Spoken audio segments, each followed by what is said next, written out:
This is Blair Durham with Black Wall Street Today, your media hub for all things Black business and related news, strategy, and events. Welcome to this edition of Black Wall Street Today with Blair Durham. As always, so excited to share with you all. Black Wall Street Today is the media hub for Black Brand, your regional Black Chamber of Commerce. We're dedicated to ensuring that you have the access to the social capital resources, the knowledge capital resources, certainly the financial capital resources that you need to grow your business, to scale your career. Today's show is focused on all things Juneteenth. I am so excited. You know, I'm not the type that really gets excited about a bunch of holidays, but when I think about another opportunity for us to leverage a space to grow in the thing that we're doing, I'll tell you who comes to mind. None other than the Tanya Rollins Shadley. She is the founder and CEO of TRS Kids, TRS Productions, an amazing Juneteenth initiative that we're going to talk about today. Welcome to the show. How are you? I am doing fine. Hey, Blair. I almost failed to mention Malik on the Move, another one of your brainchild. Absolutely. I'm serial entrepreneur out here. Yay. Tanya the Great. First of all, tell us a little bit more about who you are and kind of, what space do you occupy Absolutely. in the entrepreneurship realm within Hampton Roads? Absolutely. So yes, as Blair mentioned, TRS Kids, my nonprofit, TRS Productions, providing quality entertainment experiences right here in Hampton Roads, and of course Malik on the Move as well. But I started right here on the campus of Norfolk State with NSU players at 8 years old, doing performing arts, and so being able to continue to make my points and make my leverages things in the arts and performances is all of what I plan to continue to keep doing, and providing those access to students between the ages of 5 and 17, and also the seasoned individuals. I don't say old, I say seasoned. And they just got a little bit more wisdom on them, right? They got that. Absolutely, but providing opportunities for them to also project what they do and excel and, enhance their confidence skills so that they can be confident in any space that they walk in. It's so important, Tanya. Yes. Just to reiterate and kind of double down on the arts and those opportunities to grow in those particular skill sets and what that does for us across the board. Absolutely. Thank you, really, for your dedication in that space. Is such a needed. I don't know if I told you this, but one time I thought I was going to start something very similar. Okay. Probably about 15 years ago, because I was looking for it for my daughter. Okay. And I couldn't find it. And I'm like, you got to be kidding me. And I'm doing the research. I'm like, That's okay, right. Maybe I can put this bad boy together. Right. But you're the one for this appreciate thing. that. I appreciate your that. heart, your skill set, and certainly, your own ability from a performance space. So yeah, I absolutely love it. I love what I do. And like I tell the people, for us, it's not creating artists. It's well-rounded young people that have the confidence to walk into any space. Interview, audition, or boardroom. Space. Yes. Boardroom. Hello. Yes. Right. Understanding they deserve to be there. So it's the confidence. So whether I'm working with Yellow Hab, shout out to Yellow Hab School. I just started teaching over there, doing some theater enrichment with the kids there to help them to build their confidence and skill sets. And it was so funny because I had 9 boys in my class and 1 girl.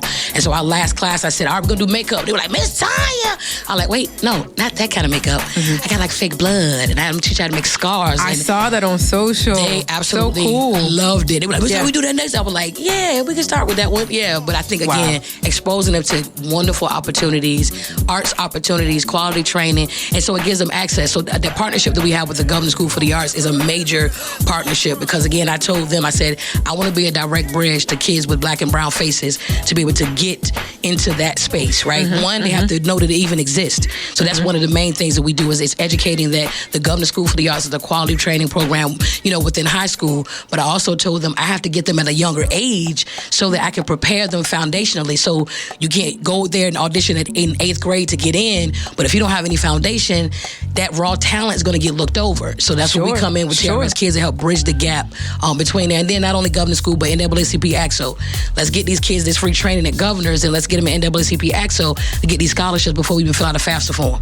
Right. Imagine making a couple thousand before the FAFSA form, and then that adds on to it. Huge. Game changer. So I got to understand this, right? And we're going to spend most of our time today talking about Juneteenth. But I'm curious to know, when you are instilling confidence in another human being, somebody who, they might maybe have a little bit of a conversation with you beforehand.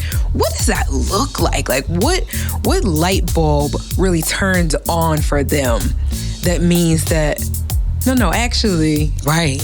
I do have a presence. Right, absolutely. I do have a voice. Like, what is that? Can you just, I don't know if you can even like put that into words. Yeah. I'm just so curious. I think for me, one of the main things is just helping them to understand they deserve to be in that space, right? And telling them it's a mindset shift.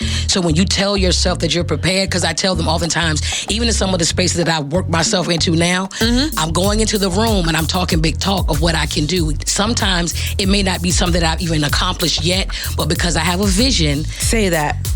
I can put that thing to fruition, right? I got to like pitch the vision or sell the vision and let you buy into it. And actually, that's a great leeway into Juneteenth because it started out with me doing just a production a few years before, and then I went to Slover and I said, "Hey, 2020, I want to bring it over there to the that community in downtown Norfolk and educate and inspire using the arts." And they were like, "Okay, great, let's bring it." We had a wonderful time, man. 300-400 people in there. We ran out of room. It was fantastic. And then 3 weeks later, COVID hit. The world shut down. Oh. So then they said, "Tanya, okay, we're not open, right? Everything shut down." So 2022, they called me back. They said, "Tanya, listen, we want to bring it back. We want to let everybody know that we're open. We're going to use your show to do it." And I was like, "Great, but I have another idea. I need you to give me the entire library, all 6 floors, because I want to do a festival. I want to be different stations on every floor with different things that can happen, right? And then at the end, it culminates with the production." And they said, "Yes, this is what I mean about walking into the room with confidence." Yes. Now, they did not know until the first year we did that in 2022 with the festival idea that I had never done anything of that magnitude before. But because I walked into that space and told them what I could see and what I could do, they believed it. And then they found out like that week, they were like, "So how many times have you done this?" I was like, "This is my first." They were like, "Oh my God." Like we just gave her our whole building. It's paramount. Yes. Though, because there has to be a first time. Absolutely. For everything. Absolutely. And I think one of the things that I help the kids and also, seasoned individuals understand that when you're in these spaces, sometimes the vision is given to you and don't worry about other people catching on to what it is. If they had given it to someone else, that would be their vision to then make happen. But you were the one that was chosen based off your past experience, based off your lived experience, based off your expertise. And your vision. And your vision to pull that thing off. Let me ask this question. What does it mean to be a pioneer? What does it mean to be a trailblazer? Oh, wow. I think considering that no matter what, any space that I'm in, I want to leave a legacy. And this is something that for me was a point that I wanted to make even as a student at Old Dominion. I said, every year I want to make a difference on campus. So by the time I leave, you're going to miss me. So by the time I walked across the stage, on campus, and President Runter at the time, like stopped in the middle of graduation and hugged me like, "Oh my goodness, Tanya." It's those kind of relationships because they were able to see, I was an RA on campus. I was a dorm director on campus, and even in those regards, I was actually the leadership was there. Absolutely. Yeah. And that piece with the dorm director position, that technically was a graduate student position, but I had handled an attempted suicide. And literally, as an undergrad student, they said, "Listen, if she can handle this, we can go ahead on and upgrade her to that next position." So my gifts were making room for me and my leadership skills even at a younger age. You're listening to the Black Wall Street Today with Blair Durham podcast. I'm the producer, Seko Varner from Positive Vibes. So we would love for you to do a few things. Like this episode. You're going to like it anyway. Share this episode. It's worth sharing. And tell other people about the podcast. Sharing is caring. Let's all get wealthy. Yeah. I had just kind of a thought about what it means to pioneer, what it means to blaze a trail recently. Oftentimes we look up and we see that our work, like, everyone's doing what we were doing. Like, for a while, we were the only ones doing what we were doing. But now, like, it's a thing. There's a buzz. There's success in a space that didn't even exist before. And so I think that's what it means to be a trailblazer. Like, it's not a trail that you blaze unless somebody else is walking up behind you on said trail. So we got to be so okay with that. Absolutely. I tell people, I say, listen, I want to make footprints, right? So my visual is that you think about how snow hits the ground, you make footprints, it leaves footprints. My goal is that when I look back, the footprints are so big that people can step in it. But then I look back and I see that those same people have taken different paths. So I may see 40 other pairs of footprints going the other way. And now it's just but it started from that. Yeah. And being good with that. Yeah, absolutely. You know what I mean? Like, cool. Absolutely. Because you think about any other space, any other industry. So we're creating worlds, we're creating industries with the work that we're doing, right? Any other industry, I always like to use the example of, I like to use the example of fast food and how that became an industry. Somebody had to be the first crazy one to say, what we're going to do is we're going to put a drive-through here. Right. And they probably thought to be crazy at the time, and they still went with it. And they went now, with it. Yes. And then now, like, it's not even a big deal for a corner to have 7 or 8 drive-throughs. Absolutely. Everybody is getting theirs. Like, we're all benefiting from, you know what I mean, from the innovation of it all. And so I hope that is something that as a community we can embrace, because I know, we still feel like crabs. Like, nah, we're not gonna let you come especially entertainment. In my industry, like, it's that whole crab in the barrel thing. But I think that what I love to do, there's so much space in entertainment, and there's so much space in collaboration. Like, I tell people, even with the Juneteenth festival, originally we did it the second weekend in June, but I said, hold on, we have if you've just tuned in really quickly, this is Black Wall Street Today with Blair Durham. We are just having a great conversation with Tanya Rollins Shadley about all things art and creativity, but also Juneteenth and what it means to pioneer. So thank you for being here. Tanya, go ahead. Absolutely. So again, normally we did it the second weekend in June, and I've heard about Team Lamb and what they're doing down at the oceanfront, and I said, listen, I have a big vision. I literally see us celebrating every weekend in the month of June in a different city. So I wrote it down in my book a couple weeks ago, and I said, okay, well, Team Lamb has the oceanfront on lock. Shout out to the city of Virginia Beach. Shout out to Team Lamb and the squad over there. They brought me on as their creative director, so I'm directing the Miss Tidewater pageant that's happening down there. But Very nice. I switched our Juneteenth festival back a week because I said, hey, the collaboration. Let me come and help with you with yours, and then you guys can come and help with mine. And then I got a call from Chesapeake saying, hey, we heard about your event. What do you think about Chesapeake? I was like, oh, y'all can get another weekend. Again, I have a big vision. Like, we can start it from Emotion, Portsmouth, guess what it's all the way called? through. It's called Juneteenth. Come on. See, that's what it's called. And we're so amazing. You can't fit it in one day or one weekend anyway.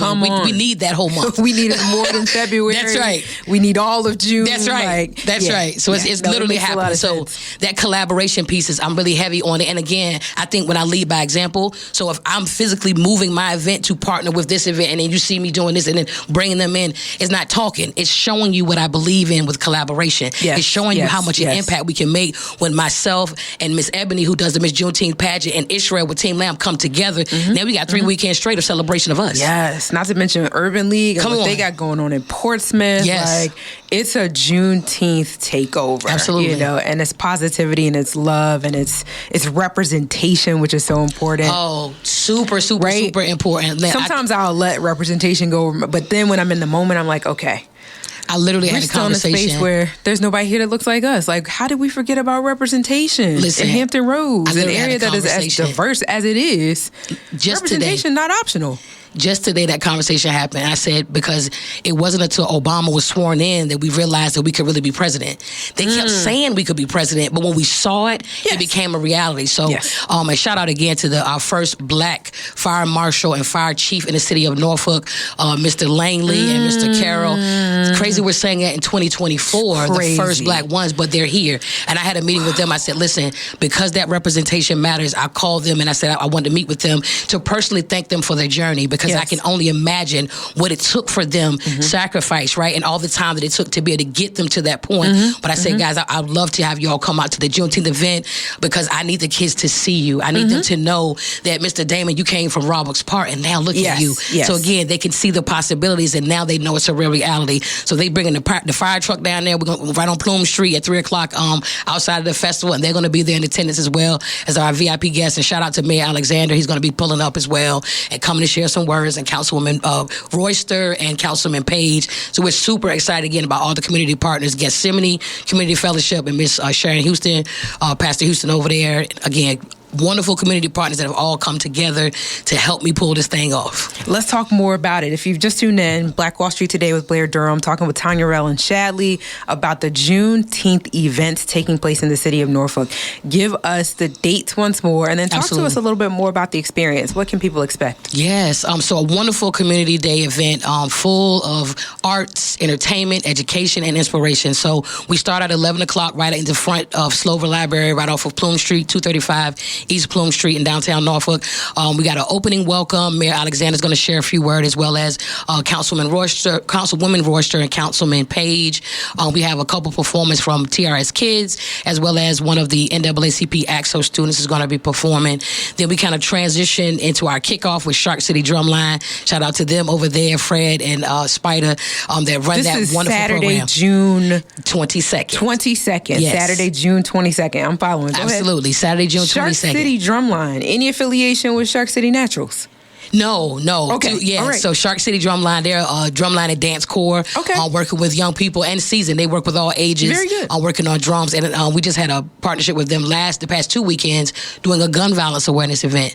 And that's another unique thing that, yes, we do with TRS Kids, the sing-songy musical theater, but we have a wonderful thing that we're able to do to really tackle some real subjects, right? Gun violence is one of them. So being able to write content, a monologue that speaks from the perspective of a child who's lost a friend, or a child who's lost a brother, right? So those opportunities to be able to get with those individuals and really share those heartfelt stories and start the conversation piece. So, we're hoping to continue to do that.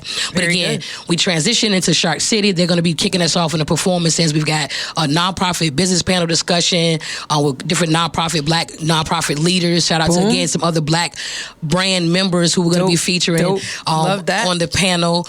We've got a food distribution site. So Chef B. McNair, she's going to be coming out there and do some food demonstrations, and Fruit CDC is going to be bringing food. So literally you could just come out there, get a bag, get some fruit, get some vegetables, and then she'll have a demonstration showing you how about, healthy eating habits and how to do that. DJ will be out there, DJ Chubb Rock. And then inside, we've got the Black Wall Street Business Forum on the first floor, literally taking over the entire first floor with all black-owned businesses, nonprofits, and resources. And on the third floor, we've got another business discussion that's happening, drum circle.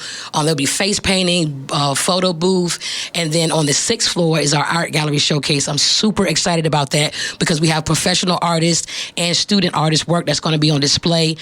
We also have an artist, Cynthia Thomas, that's going to be doing some live painting on the scenes right there at the space. And then the Echoes of Freedom production is not a full production because it is a long day, but it's a skit that I wrote to really highlight us and bring the inspiration. Echoes of Freedom. Yes, Say I wrote a song more. for it too. Yay! Oh, you got to talk more about that. I'm excited. Yeah, so it's an interactive show that allows the audience to kind of take a step back in time a little bit and highlight a couple different things. I was so inspired. I met Mr. Sam Allen, who's on the Negro Baseball League, and he's still with us, and 85 years old. And I'm like, this is a walking legend that I can actually touch and right talk now to. and Yes, get some real insights on some things. Absolutely. So we invited him to come out, and part of the piece that we wrote, that I wrote in the show, kind of touches on that and the history again behind that. So we're highlighting music, we're highlighting entertainment, and again kind of snapping back a little bit into history as well as music trivia. So we got our Grandma Geraldine that's coming out with DJ Sharp, and we've got a couple different volunteers that we get from the audience, and we want to show the kids because they think that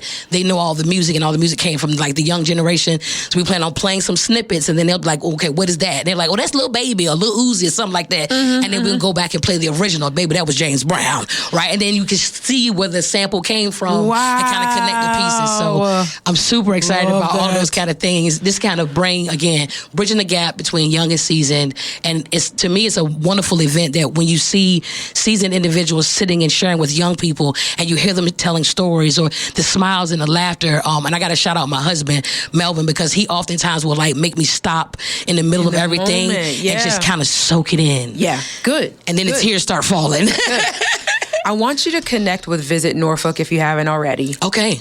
And their CEO, Kurt Krause. Talk to him about this festival. Make sure that he has a camera there as he is doing an amazing work to capture all of what makes Norfolk incredible. Awesome. And this has to be a part of it. Absolutely. As he's retelling that story and really promoting this city for tourism and all the things, this has to be a part of it. Absolutely. Let's make that connection for sure. Oh, I'm so excited. I'm like, man, I be trying to lay low on my weekends. Right. But like, I got to be engaged That's for right. all of what Juneteenth is doing this year. Yeah, it's super exciting. Super proud of you. Thank you. That's a lot. Yeah, it is. Who's helping you make this happen from a sponsorship perspective? Anybody you want to highlight there at all? Yes, I want to shout out Gethsemane Community Fellowship Baptist Church. They've been a huge support system of First Lady Sharon Houston, Pastor Houston over there.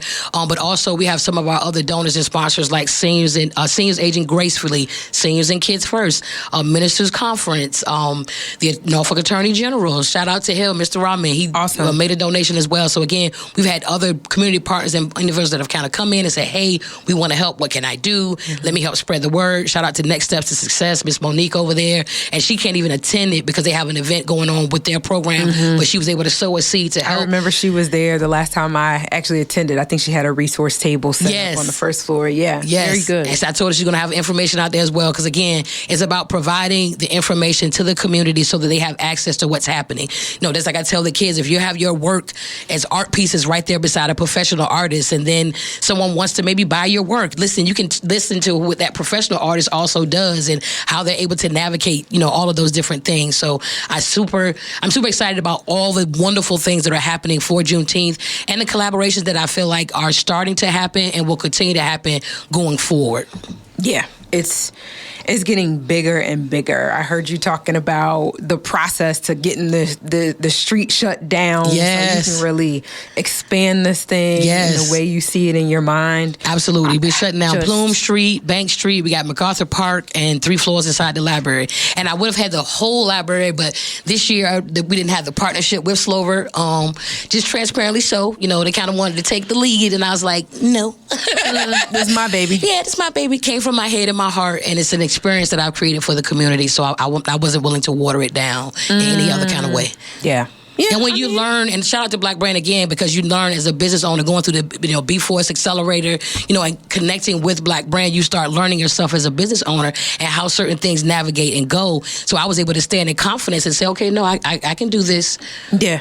I'm good, But again, I think that also a testament of the confidence that's built when you go through these programs and you have the information and you have the knowledge. Sure. I have to again shout out the B4S Accelerator program because I was able to go through that, and the resources that you all provide to business owners is a wonderful asset. And I'm always telling people about it because I'm like, if you don't know, you need to know. I literally was telling somebody about Surge the other day and Women Who Leads. They're like, I think I'm starting a business. I was like, ooh, go to blackbrand.biz. I appreciate that. Absolutely. I appreciate that because that's the whole point, is to close that gap, for sure. What else you want to share, either Juneteenth related? You want to talk to us anything about TRS Kids? What's happening for the summer? Super excited about TRS Kids. Our Summer Arts Workshop is a 7-week workshop this summer where we're, again, in the partnership with Governor School. So we meet 3 days a week, Tuesday, Wednesday, Thursday, 5:30 to 8:30, right in the Governor School space. And again, what I love about that is that you have kids that want to potentially go to the school later. Tuesday, Wednesday, Thursday, and Friday. Tuesday, Wednesday, Thursday. Tuesday, Wednesday, Thursday. 5:30 to 8:30. 5:30 to 8:30. And we're right in the Governor School building, right in downtown Norfolk off of Granby Street. And again, like I said, I love the unique thing about it is that some of the kids will eventually want to go to Governor School, right, and be a part of that program. So I'm like, well, y'all are already dancing on the same floors in front of the same mirrors, right? So go ahead and get yourself ready. When does it go live? Applications? Applications are live right now. They can go to www.trskids.com, trskids.com. Registration is open. If they go into quarterly programs on the site, it'll say Summer Arts Workshop, and they can get connected with us. So 7-week program. We work with the students during those times. And when does the program actually kick off? The last Tuesday of this month, June 25th, I believe. Very good. Yes, the last Tuesday. Yes, and the show is slated to be the second weekend in August. We're literally locking in the venue right now, but I know we're doing the show Oz.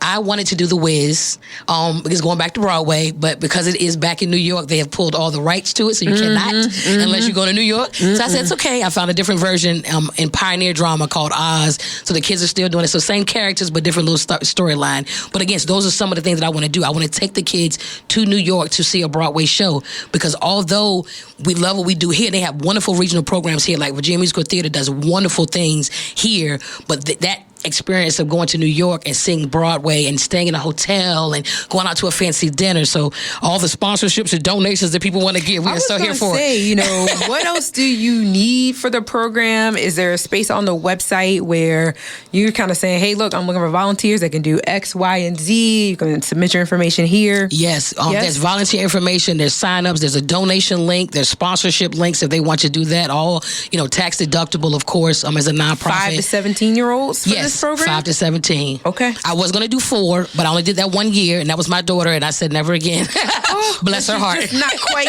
Just not quite there. Okay. Yeah. And I think, some kids, maybe 4 going in 5, and then they're a little bit more ready. And sometimes I'll say, okay, let me see. If you stay, you can help me work with them. That's right. Okay. But again, we love, and our parents, I have to shout out our parent group. The parents of the kids are absolutely amazing. They helped me right, left hand, to get the things done. We were invited to Grand Illumination Parade last year. We've already got our invite for 2024. Super excited. Neptune Parade and North State Homecoming Parade. So we already going to be booked up for at least 3 this year. I love it. Shout out to it. If you just tuned in with a couple minutes remaining, this is Black Wall Street Today. I'm talking with Tanya Rollins Shadley. She is the founder of TRS Kids, TRS Productions, Malik on the Move, an incredible Juneteenth festival coming to Norfolk on June 22nd. A downtown Norfolk takeover. She's bringing us up to speed on programs for this summer, ways you can get your young people involved.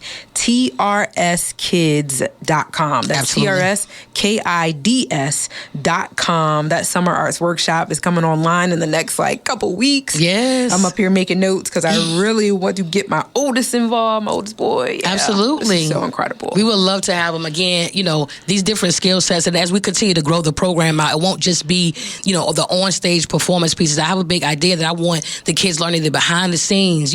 Last year we had 3 interns. Shout out to Hampton Roads Workforce Council. Nice. So I had 1 high school student and 2 college students. 1 was a theater major, 1 was a film student, and 1 just wanted to do early child care. So I was like, what better way to train you than to get you with 40, 5 to 17-year-olds? Come on, So getting that hands-on experience. Yeah. Right, and then being able to push one of my students, Michaela Watson, and she actually, I had her up in the booth, and she's again film student, and she's doing her thing right now. But again, being able to have these conversations, being able to push these students, wonderful. Okay. Proud of you. Thank you. What about Malik on the Move? Anything you want to share there? Any resources? Absolutely. Any programming coming up? So we're getting geared back up again for Malik on the Move. We kind of had a pause for a little bit, just transparently so. We had a few of our families that lost kids. And as a founder and a mom, sometimes I struggle with that dynamic, trying to still push, the mission of the organization. But, when your heart is breaking, and then having my own differently able son. So shout out to my son, Malik. Some people say special needs. I say differently able because we just have a different way of getting it done. So with that, we're going to be rolling out our my husband has started a men support group. No dad bods, only father figures, right? So shout out to them. A way of kind of getting together. We were talking about, guys are not going to get in a circle and just talk, right? So they need to be doing some kind of activity. So there's drum circle or there's axe throwing or something. And in the midst of them doing that activity, real conversation happens. And then they get able to talk, vent, share, and see what there are things that they have relatable in that journey of being a differently able parent, right? A differently able father. And because sometimes you don't want to share that thing with your wife because she's going through whatever her own journey, but you need a safe space, to be able to share with a guy, with a man. This sucks that I can't go out here and throw a ball with my son, but it's okay too. And you got somebody that understands that walk and that journey. So again, our support group meetings are going to get started back up again. And I have a huge idea to get a respite house going because that is a huge pain point for us. So shout out again to LISC. I'm going to try to, hit Mr. J. Grant and LISC for that funding they got coming up and try to apply for some some of that and see what we can do from that health and wellness standpoint and those supports through Maliko and the Move for the community. Very good. Did we enjoy Tanya Rollins Shadley on today? So amazing. Thank you so much for being here and all of your efforts. Thank you for all you do, Blair. I'm going to say this. I know everybody run out of time, but thank you for all you do, all the sacrifice, all the time, effort, and energy, and what you're doing, and a huge impact that you're making here in Hampton Roads. Keep going. Right back at you. Keep going. You inspire what I do, like literally. I appreciate you so much. I do want to add, this is info session season for women who lead. So for those of you that have heard about Black Brands program in partnership with Norfolk State University, our 12-week professional development accelerator for women, the timing is right. You've been thinking about it. You wanted to make a move in 2024. We would love to support you. We are a sisterhood. We are providing mentorship resources. We are providing a stipend to those that complete the program. And probably most important to me, we want to keep you in Hampton Roads. So we're going to expose you to opportunities that this region has to offer in hopes that, you know what, you'll find something that you love. You'll stay right here in Hampton Roads. That's what we're here for, right? So I do want to urge you to visit our website, blackbrand.biz. You can get more information about the Women Who Lead info session. We do require you to register to attend that info session. Then upon listening, you will have an opportunity to make application to the program. There is an interview process as we're kind of, sifting through to find out who's really serious about this thing, like who really wants in for 12 weeks, who are the folks that are most poised for growth in this season. So again, Women Who Lead, this is info session season. We'd love to see you right here on the campus of Norfolk State University at an upcoming info session. Thank you. And thank you all for tuning in to Black Wall Street today, where we are building minds, we're building connections, and we're forging the path ahead toward business success in the Black community. We will talk next week. Phenomenal. Stay with us online at Black Wall Street Today on Facebook and Black Wall Street Today on Instagram. And then follow us on Twitter as well at BWST Today. We look forward to talking again next week. Have a wonderful week. I have said and I will continue to say that the most important priority for the Black community is the Black community, not a particular political party. Phenomenal. Hey, yo, when I say Black, you say Wall Street. Black Wall Street.